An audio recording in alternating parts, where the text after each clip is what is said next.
The white silk of her wedding dress had turned black with smoke, and flames licked at the hem as Marcus carried her through the collapsing doorway. He didn't know her name, didn't know she'd been standing at the altar just 20 minutes earlier, promising forever to a man who'd already run. All Marcus knew was the weight of her in his arms and the sound of her sobbing, not from pain, but from something deeper, something that made his chest ache even as the heat seared his skin.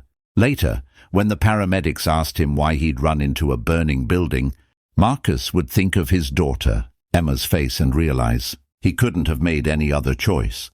But in that moment, with the wedding venue crumbling behind them, and this stranger clinging to him like he was the only solid thing left in her world, he had no idea he'd just saved the life of a woman who'd lost everything, and that she was about to save his life right back. The day had started ordinary enough. Marcus Sullivan, 34 years old and perpetually tired, had been driving Emma to her Saturday soccer game when they'd seen the smoke. Black plumes rising from the old Riverside Inn, the kind of historic building that looked beautiful in photos, but was probably a fire trap waiting to happen. Emma, 8 years old with her mother's dark curls and her father's stubborn chin, had pressed her face against the window. "Dad, there's people outside. They look scared." Marcus had already pulled over. Old instincts died hard. He'd been a volunteer firefighter before Emma was born. Before her mother died. Before his entire world had narrowed to making sure one little girl got to school on time and ate vegetables occasionally. He'd let his certification lapse 2 years ago. Didn't have time for it anymore. But apparently your body doesn't forget what to do when you see flames. "Stay in the car," he'd said, already knowing it was useless. Emma was climbing into the front seat before he'd even opened his door, her eyes wide. "I'll stay right here, I promise. But Dad, be careful." The scene outside the inn was chaos. Wedding guests in their finest clothes scattered across the lawn, some crying, others on their phones, all of them looking back at the building with varying expressions of horror. An older woman in a lavender dress grabbed Marcus's arm. "There's still someone inside," she gasped. The bride, she went back in, said she needed something. That was 5 minutes ago, and Nathan, the groom, he just left, just got in his car, and she broke into fresh sobs. Marcus didn't wait to hear the rest. He grabbed someone's jacket, soaking wet from the decorative fountain, and wrapped it around his head and shoulders. Somewhere in the distance he could hear sirens, but they wouldn't arrive in time. 5 minutes in a fire was an eternity. The heat hit him like a wall the moment he crossed the threshold. The main hall was already engulfed, flames racing up the old curtains, consuming the white roses and string, lights that had been meant to make someone's perfect day. Through the smoke he could see a figure in white, collapsed near what must have been the altar. She wasn't moving. Getting to her meant crossing 20 feet of burning room. Marcus thought of Emma in the car. Thought of how she'd already lost her mother to cancer 3 years ago. Thought about how reckless this was, how stupid, how he was all his daughter had left in the world. Then he thought about another little girl somewhere, maybe who might lose her mother today if he didn't move. He ran. The bride was conscious when he reached her, barely. Her face was streaked with soot and tears, and she was clutching something to her chest, a small wooden box. He'd realize later. When she saw him, something in her expression broke completely. "He left," she whispered, her voice raw from smoke and crying. "He just left me here." "I've got you," Marcus said, which felt inadequate but was all he had. He scooped her up, and she was lighter than he expected, all silk and fragile bones. "Hold on to me." The trip back out was worse. Part of the ceiling came down behind them, sending up a shower of sparks. The bride buried her face in his shoulder, still crying, and Marcus felt her fingers dig into his shirt with surprising strength. She didn't want to die. Neither did he, so he didn't let them. They made it through the door just as the main support beam gave way. The force of it knocked them both to the grass, and Marcus rolled to protect her from the impact, his back taking the brunt of it. For a moment they just lay there, gasping in the clean air, surrounded by the sounds of sirens finally arriving and people shouting. "You came back," she said, looking at him with eyes that were an impossible shade of green, even rimmed with red from smoke. "You came back for me."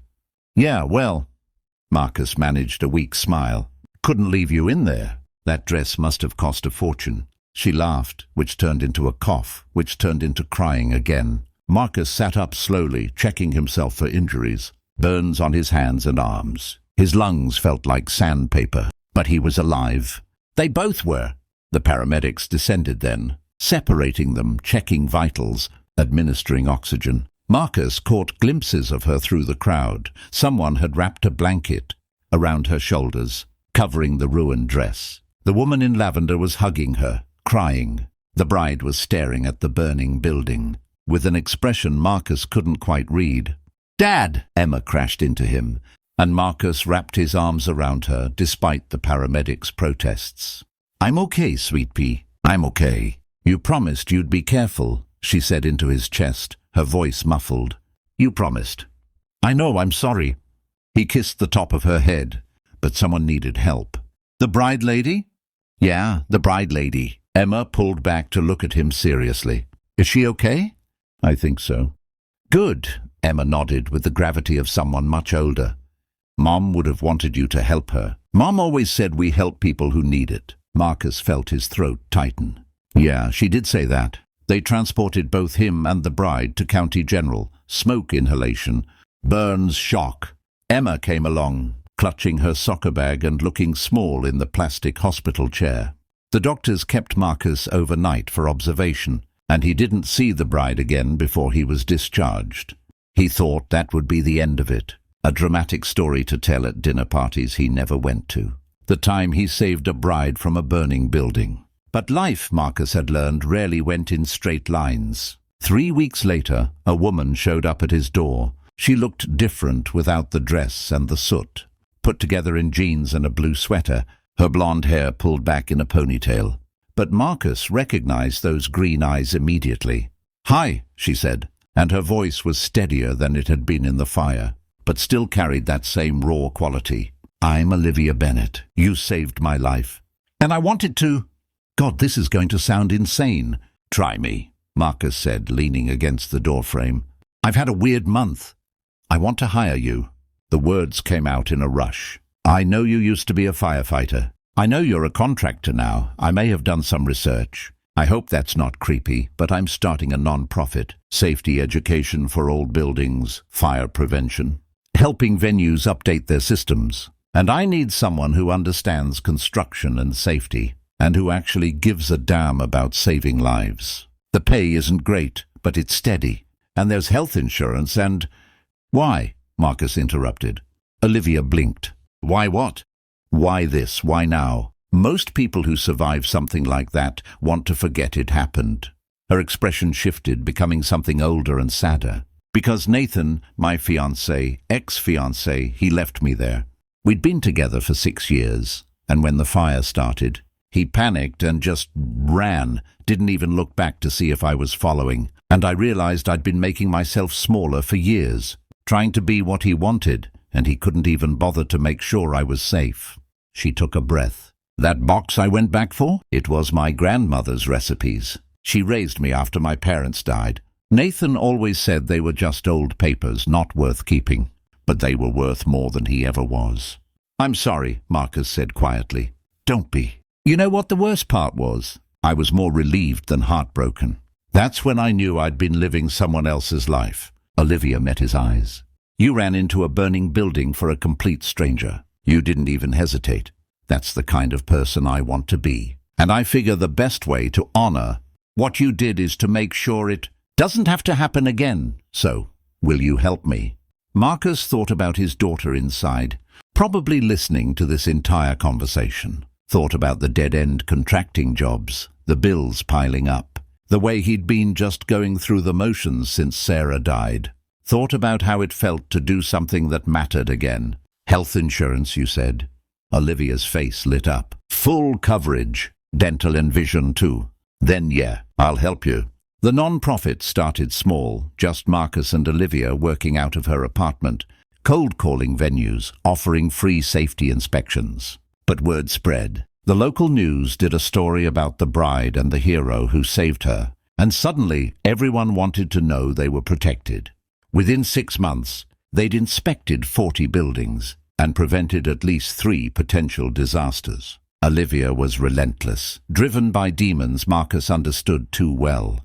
But she was also funny and kind, bringing coffee for everyone and remembering Emma's soccer schedule, asking about her games. Emma, for her part, decided Olivia was pretty cool for an adult and started drawing them elaborate safety posters. Marcus didn't realize he was falling in love until one night, working late in their new office. Olivia had fallen asleep over a pile of grant applications.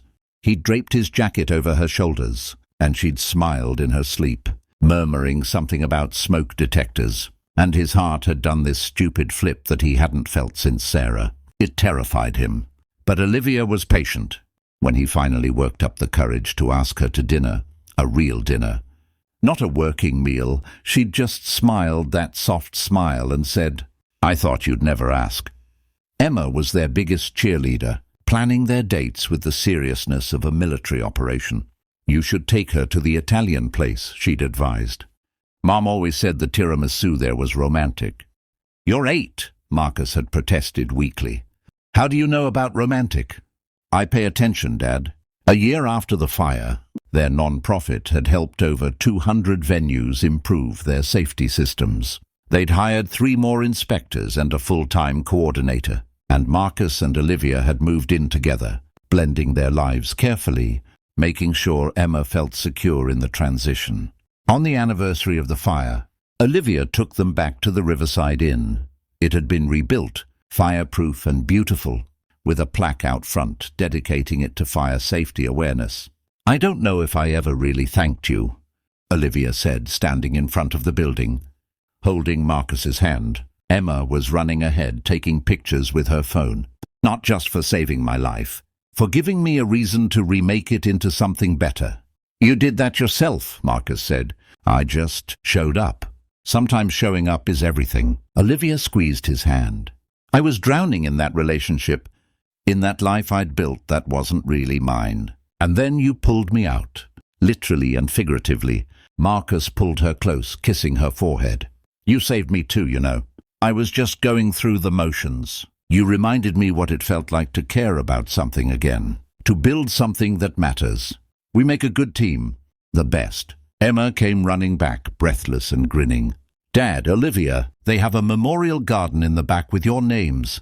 Come see." As they followed Emma around the building, Marcus thought about that day, the smoke, the flames, the weight of a stranger in his arms. How he'd had no idea that running into that fire would lead him here, to a new career, a new love, a new life that felt full again instead of just full of grief. Sometimes the bravest thing you can do is show up when someone needs you. And sometimes, in saving someone else, you end up saving yourself.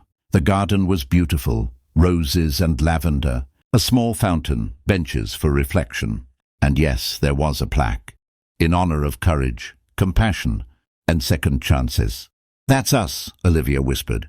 "That's us," Marcus agreed. Emma sat between them on one of the benches, and they watched the sunset paint the sky in shades of orange and pink. 3 people who'd all lost something, who'd all been broken in different ways, who'd found each other through smoke and fire and came out whole on the other side. Not perfect, never perfect, but together, and that was more than enough.